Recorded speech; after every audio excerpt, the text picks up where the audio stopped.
ਕਦੇ ਸੋਚਿਆ ਹੈ ਕਿ ਜਿਹੜੀ ਦਾਲ ਰਸੋਈ ਵਿੱਚ ਬਣ ਰਹੀ ਹੈ ਉਹਦਾ ਬ੍ਰਹਿਮੰਡ ਦੇ ਵੱਡੇ-ਵੱਡੇ ਰਾਜ਼ਾਂ ਨਾਲ ਕੋਈ ਲੈਣਾ ਦੇਣਾ ਹੋ ਸਕਦਾ ਹੈ ਨਾ ਹੈਰਾਨੀ ਵਾਲੀ ਗੱਲ। ਅੱਜ ਅਸੀਂ ਇੱਕ ਅਜਿਹੇ ਹੀ ਸਿਧਾਂਤ ਫਿਲਫੋ ਬਾਰੇ ਗੱਲ ਕਰਾਂਗੇ ਜਿਹੜਾ ਖਾਣਾ ਪਕਾਉਣ ਦੀ ਕਲਾ ਨੂੰ ਸਿੱਧਾ ਪਾਰਟੀਕਲ ਫਿਜ਼ਿਕਸ ਨਾਲ ਜੋੜਦਾ ਹੈ। ਤਾਂ ਆਓ ਦੇਖਦੇ ਹਾਂ ਕਿ ਇਹ ਸਫ਼ਰ ਕਿੱਥੇ-ਕਿੱਥੇ ਜਾਂਦਾ ਹੈ। ਆਪਾਂ ਰਸੋਈ ਤੋਂ ਸ਼ੁਰੂ ਕਰਾਂਗੇ, ਫਿਰ ਇੱਕ ਗ੍ਰੇਸ ਪਾਰਟੀਕਲ ਬਾਰੇ ਸਮਝਾਂਗੇ। ਇਹ ਵੀ ਦੇਖਾਂਗੇ ਕਿ ਕਿਵੇਂ ਇਨਸਾਨੀ ਸਰੀਰ ਨੂੰ ਇੱਕ ਬਾਇਓ ਐਕਸਲਰੇਟਰ ਕਿਹਾ ਗਿਆ ਹੈ ਤੇ ਧਰਤੀ ਨਾਲ ਇਹ ਕਿਵੇਂ ਜੁੜਿਆ ਹੈ। ਤੇ ਅਖੀਰ ਵਿੱਚ ਗੱਲ ਹੋਵੇਗੀ ਬ੍ਰਹਮੰਡੀ ਸੰਗੀਤ ਦੀ। ਚਲੋ ਫਿਰ ਸ਼ੁਰੂ ਕਰਦੇ ਹਾਂ। ਤਾਂ ਆਪਣਾ ਪਹਿਲਾ ਪੜਾਅ ਰਸੋਈ ਤੋਂ ਰਸਾਇਣ ਵਿਗਿਆਨ ਤੱਕ। ਹੁਣ ਸਵਾਲ ਇਹ ਹੈ ਕਿ ਇੰਨਾ ਵੱਡਾ ਬ੍ਰਹਮੰਡੀ ਸਿਧਾਂਤ ਇਹ ਸ਼ੁਰੂ ਕਿੱਥੋਂ ਹੁੰਦਾ ਹੈ। ਯਕੀਨ ਕਰਨਾ ਥੋੜਾ ਔਖਾ ਹੈ, ਪਰ ਇਸ ਦੀ ਜੜ ਇੱਕ ਬਹੁਤ ਹੀ ਆਮ ਜੀ ਥਾਂ ਸਾਡੀ ਆਪਣੀ ਰਸੋਈ ਵਿੱਚ ਹੈ। ਇਸ ਪੂਰੇ ਸਿਧਾਂਤ ਦੀ ਬੁਨਿਆਦ ਨਾ ਇੱਕ ਬੜੀ ਪੁਰਾਣੀ ਘਰੇਲੂ ਪਰੰਪਰਾ ਦੀ ਟਿਕੀ ਹੋਈ ਹੈ। ਆਪਾਂ ਸਾਰਿਆਂ ਨੇ ਸੁਣਿਆ ਹੋਣਾ ਕਿ ਗਰਮੀਆਂ ਵਿੱਚ ਮੂੰਗੀ ਦੀ ਦਾਲ ਖਾਓ ਕਿਉਂਕਿ ਉਹਦੀ ਤਾਸੀਰ ਠੰਡੀ ਹੁੰਦੀ ਹੈ, ਤੇ ਸਰਦੀਆਂ ਵਿੱਚ ਮਾਂ ਦੀ ਦਾਲ ਕਿਉਂਕਿ ਉਹ ਗਰਮ ਹੁੰਦੀ ਹੈ। ਤਾਂ ਇਹ ਸਿਰਫ ਇੱਕ ਰਿਵਾਜ ਨਹੀਂ ਹੈ, ਬਲਕਿ ਇਸ ਸਿਧਾਂਤ ਦਾ ਸਟਾਰਟਿੰਗ ਪੁਆਇੰਟ ਹੈ। ਤੇ ਇੱਥੋਂ ਹੀ ਗੱਲ ਅਸਲ ਵਿੱਚ ਦਿਲਚਸਪ ਹੋਣੀ ਸ਼ੁਰੂ ਹੁੰਦੀ ਹੈ। ਇਹ ਪੇਪਰ ਕਹਿੰਦਾ ਹੈ ਕਿ ਇਹ ਸਿਰਫ ਦਾਦੀ-ਨਾਨੀ ਦੇ ਨੁਸਖੇ ਨਹੀਂ ਹਨ, ਬਲਕਿ ਇਹ ਇੱਕ ਬਹੁਤ ਵੱਡੇ, ਬਹੁਤ ਹੀ ਗੁੰਝਲਦਾਰ ਬ੍ਰਹਮੰਡੀ ਸਿਸਟਮ ਨੂੰ ਸਮਝਣ ਦਾ ਸਮਝੋ ਇੱਕ ਗੇਟਵੇ ਹੈ। ਯਾਨੀ ਕਿ ਖਾਣਾ ਪਕਾਉਣਾ ਸਿਰਫ ਭੁੱਖ ਮਿਟਾਉਣ ਦਾ ਕੰਮ ਨਹੀਂ ਰਹਿ ਗਿਆ। ਇਸ ਮਾਡਲ ਦੇ ਹਿਸਾਬ ਨਾਲ ਰਸੋਈ ਇੱਕ ਡਰਾਈਵਿੰਗ ਸੀਟ ਵਾਂਗ ਹੈ। ਜਿਵੇਂ ਗੱਡੀ ਚਲਾਉਂਦੇ ਹੋਏ ਗੇਅਰ ਬਦਲਦੇ ਹਾਂ, ਉਵੇਂ ਹੀ ਰੋਜ਼ ਖਾਣੇ ਨਾਲ ਸਰੀਰ ਦੀ ਊਰਜਾ ਨੂੰ ਕੁਦਰਤ ਦੇ ਹਿਸਾਬ ਨਾਲ ਸੈੱਟ ਕੀਤਾ ਜਾਂਦਾ ਹੈ। ਠੀਕ ਹੈ, ਤਾਂ ਦੂਜਾ ਹਿੱਸਾ ਫਿਲਫੋ ਗ੍ਰੇਸ ਪਾਰਟੀਕਲ। ਹੁਣ ਆਪਾਂ ਰਸੋਈ ਤੋਂ ਥੋੜਾ ਅੱਗੇ ਵਧਦੇ ਹਾਂ ਤੇ ਇਸ ਸਿਧਾਂਤ ਦੇ ਕੁਝ ਖਾਸ ਸ਼ਬਦਾਂ ਨੂੰ ਸਮਝਦੇ ਹਾਂ ਜਿਨ੍ਹਾਂ ਤੇ ਇਹ ਸਾਰਾ ਢਾਂਚਾ ਖੜਾ ਹੈ। ਤਾਂ ਸਭ ਤੋਂ ਪਹਿਲਾ ਤੇ ਸਭ ਤੋਂ ਮੁੱਖ ਸ਼ਬਦ ਹੈ ਫਿਲਫੋ। ਇਹ ਇੱਕ ਨਵਾਂ ਸ਼ਬਦ ਹੈ ਜੋ ਲੇਖਕ ਨੇ ਬਣਾਇਆ ਹੈ ਤਿੰਨ ਚੀਜ਼ਾਂ ਨੂੰ ਮਿਲਾ ਕੇ। ਫਿਲ ਯਾਨੀ ਫਿਲਾਸਫੀ, ਫੋ ਯਾਨੀ ਸੈਲਫ ਦਾ ਆਖਰੀ ਹਿੱਸਾ ਅਤੇ ਓਲੋਜੀ ਮਤਲਬ ਸਾਇੰਸ। ਤਾਂ ਇਹ ਫਿਲਾਸਫੀ, ਸਵ-ਜਾਗਰੂਕਤਾ ਤੇ ਵਿਗਿਆਨ ਨੂੰ ਇਕੱਠਾ ਕਰਨ ਦੀ ਇੱਕ ਕੋਸ਼ਿਸ਼ ਹੈ। ਹੁਣ ਇਸ ਸਿਸਟਮ ਦੇ ਬਿਲਕੁਲ ਕੇਂਦਰ ਵਿੱਚ ਇੱਕ ਅਸਲ ਸਾਇੰਟਿਫਿਕ ਪ੍ਰਕਿਰਿਆ ਹੈ। ਇਹ ਹੈ ਪੋਟਾਸ਼ੀਅਮ 40 ਦਾ ਕੈਲਸ਼ੀਅਮ 40 ਵਿੱਚ ਬਦਲ ਜਾਣਾ, ਜੋ ਕਿ ਦਾਲਾਂ ਵਰਗੀਆਂ ਚੀਜ਼ਾਂ ਵਿੱਚ ਹੁੰਦਾ ਹੈ। ਲੇਖਕ ਇਸ ਨੂੰ ਇੱਕ ਤਰ੍ਹਾਂ ਦੀ ਆਧੁਨਿਕ ਕੀਮਿਆਗਰੀ ਯਾਨੀ ਕਿ ਐਲਕਮੀ ਕਹਿੰਦਾ ਹੈ, ਜਿਹੜੀ ਸਾਡੇ ਭੋਜਨ ਦੇ ਅੰਦਰ ਹੀ ਵਾਪਰ ਰਹੀ ਹੈ।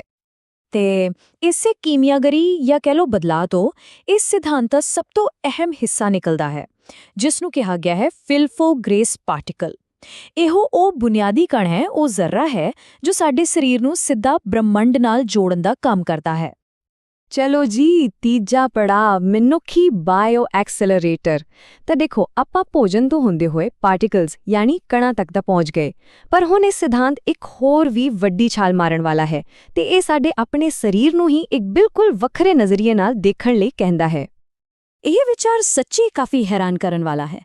ਇਸ ਮਾਡਲ ਦੇ ਮੁਤਾਬਿਕ ਸਾਡਾ ਸਰੀਰ ਸਿਰਫ ਖਾਣਾ ਪਚਾਉਣ ਵਾਲੀ ਮਸ਼ੀਨ ਨਹੀਂ, ਬਲਕਿ CERN ਵਰਗੀਆਂ ਵੱਡੀਆਂ ਲੈਬਾਂ ਵਿੱਚ ਜਿਹੜੇ ਪਾਰਟੀਕਲ ਐਕਸਲਰੇਟਰਸ ਹੁੰਦੇ ਨੇ, ਉਹਨਾਂ ਵਾਂਗ ਇੱਕ ਲਾਈਵ ਬਾਇਓ ਐਕਸਲਰੇਟਰ ਹੈ।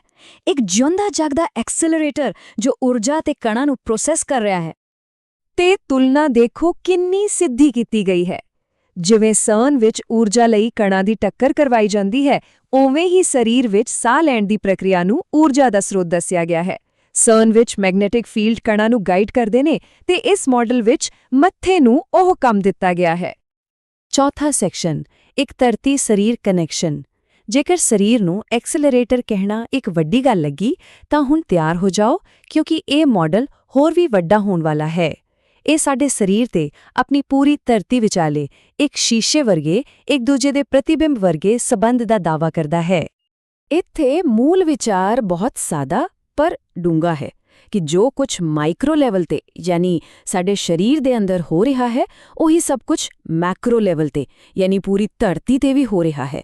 ਮਤਲਬ ਦੋਵੇਂ ਸਿਸਟਮ ਇੱਕ ਦੂਜੇ ਦੀ ਨਕਲ ਕਰਦੇ ਨੇ, ਇੱਕ ਦੂਜੇ ਦਾ ਅਕਸ ਨੇ। ਤੇ ਇਹ ਮਾਡਲ ਇੱਕ ਹੋਰ ਬਹੁਤ ਹੈਰਾਨ ਕਰਨ ਵਾਲਾ ਦਾਅਵਾ ਕਰਦਾ ਹੈ, ਉਹ ਇਹ ਕਿ ਸਰੀਰ ਦੀਆਂ ਬਿਮਾਰੀਆਂ ਤੇ ਧਰਤੀ ਤੇ ਹੋਣ ਵਾਲੀਆਂ ਕੁਦਰਤੀ ਆਫਤਾਂ ਆਪਸ ਵਿੱਚ ਜੁੜੀਆਂ ਹੋਈਆਂ ਨੇ। ਜਿਵੇਂ ਕਿ ਹਾਈ ਬਲੱਡ ਪ੍ਰੈਸ਼ਰ ਨੂੰ ਜਵਾਲਾਮੁਖੀ ਦੇ ਫਟਣ ਨਾਲ ਤੇ ਦਿਲ ਦੇ ਦੌਰੇ ਨੂੰ ਹੜ੍ਹ ਜਾਂ ਭੂਚਾਲ ਨਾਲ ਜੋੜ ਕੇ ਦੇਖਿਆ ਗਿਆ ਹੈ। ਤਾਂ ਹੁਣ ਪੰਜਵਾਂ ਤੇ ਆਖਰੀ ਹਿੱਸਾ, ਬ੍ਰਹਮੰਡੀ ਸੰਗੀਤ ਅਤੇ ਸਾਈਮੈਟਿਕਸ। ਹੁਣ ਸਭ ਤੋਂ ਵੱਡਾ ਸਵਾਲ ਇਹ ਉੱਠਦਾ ਹੈ ਕਿ ਆਖਿਰ ਉਹ ਕਿਹੜੀ ਤਾਕਤ ਹੈ, ਉਹ ਕਿਹੜਾ ਤਾਗਾ ਹੈ ਜੋ ਰਸੋਈ, ਸਰੀਰ ਤੇ ਧਰਤੀ, ਇਹਨਾਂ ਸਭ ਨੂੰ ਇੱਕ ਮਾਲਾ ਵਿੱਚ ਪਿਰੋਂਦਾ ਹੈ। ਇਸ ਸਭ ਦੇ ਪਿੱਛੇ ਦਾ ਮਕੈਨਿਜ਼ਮ ਕੀ ਹੈ?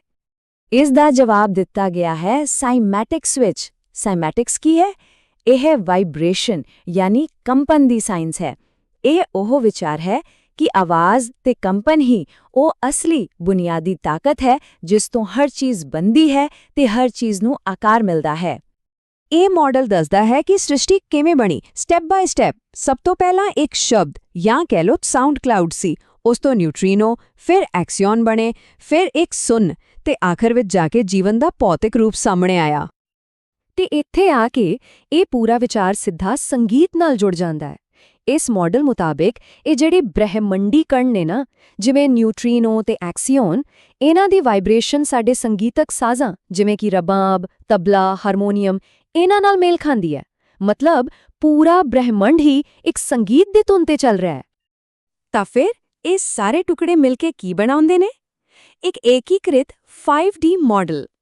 ਇੱਕ ਐਸਾ ਸਿਸਟਮ ਜਿੱਥੇ ਰਸੋਈ ਦਾ ਖਾਣਾ, ਆਪਣਾ ਸਰੀਰ, ਇਹ ਧਰਤੀ ਤੇ ਪੂਰਾ ਬ੍ਰਹਿਮੰਡ ਸਭ ਕੁਝ ਵਾਈਬ੍ਰੇਸ਼ਨ ਤੇ ਊਰਜਾ ਦੇ ਇੱਕੋ ਧਾਗੇ ਨਾਲ ਬੰਨਿਆ ਹੋਇਆ ਹੈ। ਤਾਂ ਇਸ ਸਭ ਦਾ ਸਾਰ ਕੀ ਨਿਕਲਿਆ?